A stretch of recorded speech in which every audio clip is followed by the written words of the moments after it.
اینی که عرض کردم این هجه، ولی تو HFT شما سود ضرر نمی کنی، حضور مستمر داری و در کنارش سود می کنی، هم فعال هم تماشا.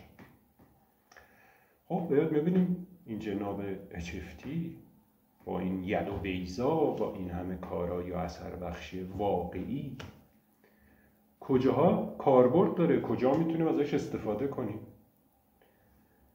آقا بهنام استاد گرانقدر بنده یه اصطلاح خیلی قشنگی داره، میگه که قیمت مرغ هم اگر چارت داشت میشد با HFT درونش معامله کرد.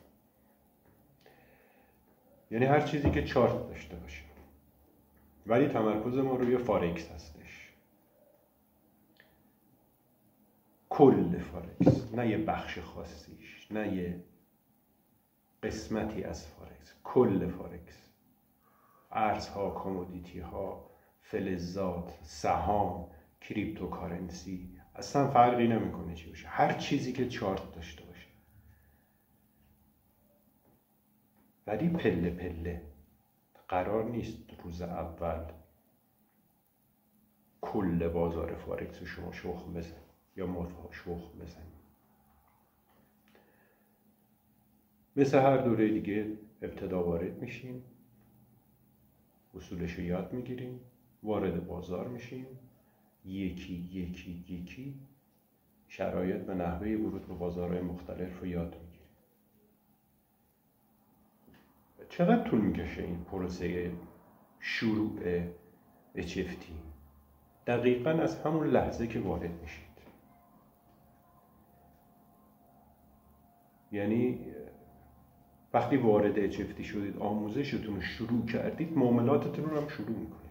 اصلا نیاز به تایم خاصی نداره. خیلی جالبه.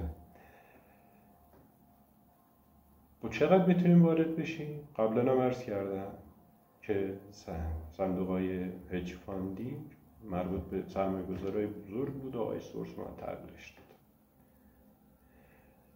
ولی خب هر چقدر پول بدی همون قدم آش میخوره دیگه. هرچی پول گنده تر سود گنده تر، چون ضرر توش نیست.